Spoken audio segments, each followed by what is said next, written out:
Okay, hi, my name's Tim. I'm going to be speaking to you about, a little bit about World War II and about how war, when people go to war, it's basically for, they either want revenge or justice. The battle I chose for this would be the Battle of Truk Island, which was an air raid that commenced by the U.S. Navy back around February 16th through the 18th. For that, the U.S. when we were going on the offensive, we were thinking that we aren't going to need to attack them.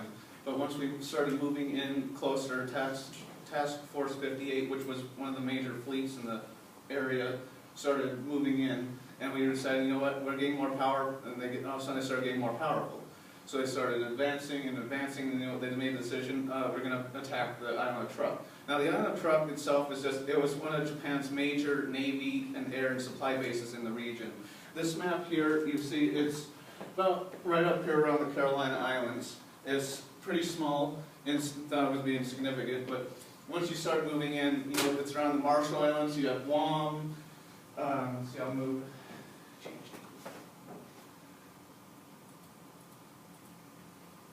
yeah, this here's a little bit more specific here, but see, the Truk Islands are right here, and we want the Marshall Islands, then we have Guam and Wake and such around there, so we started moving in to the island itself. And the air raid was only a few days, and it's one of the most insignificant, it's not really referred to in most textbooks. When you, let's say like in high school, most kids won't learn about it. It's not as famous as like Iwo Jima and Battle of Guadalcanal and such, but it was very vital because it's also referred to as the Revenge of Pearl Harbor, because we took into consideration when the Admiral planned this, they planned about six months or so to attack the island. But the thing is that they have very limited reconnaissance on the islands itself. And so what they did was they just sent in a few reconnaissance planes. We were planning it, and we were like, we're going to go into it. We're just going to go into it.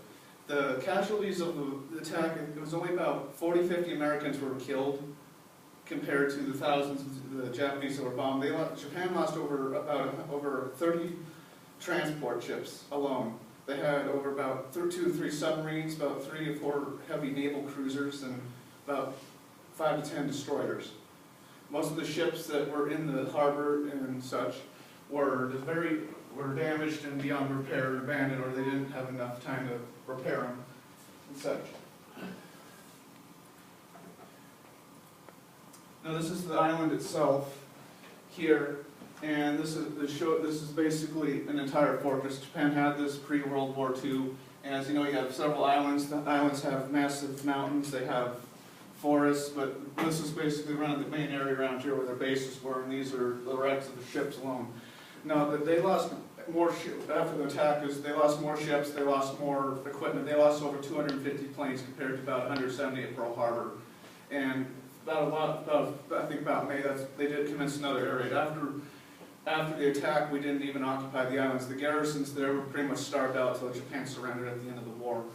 And this basically kind of leads up to where we have the revenge, because they attacked us. They killed over 3,000 Americans. They took out almost 8 to 10 battleships and other vessels. And it's like, we want to strike back at you. We want to get back at you.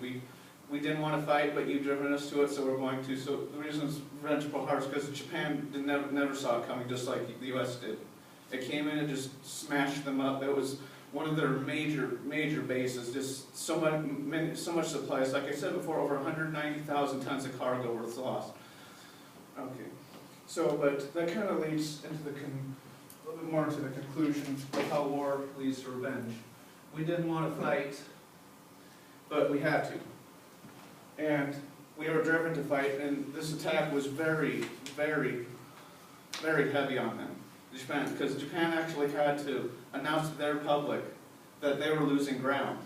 Japan gained ground, because once they lost Truk, that was basically all over. Their middle defenses and base in the middle of the Pacific around like Indonesia was pretty much gone. So that was basically our revenge, and then once we kept advancing, but kind of something like when we went to war, it was for revenge. We wanted justice for what they did. And yet, if you kind of see today, have anyone seen the news lately about the Jordanian pilot that got burned to death in a cage? Because when I was watching that news, I saw it on the news, they say that they say they want war against ISIS, or Jordan. So they're gonna, they wanna fight, and they say that's just the beginning. So when people, no one wants to fight in a war, but when they're driven to it, they have to. So that's basically leading up to my conclusion that, you know, if you don't have to fight in a war, then don't, but if you're driven to it, you should. Because strike back against them saying we're not gonna take this, we will fight. So, okay, thank you.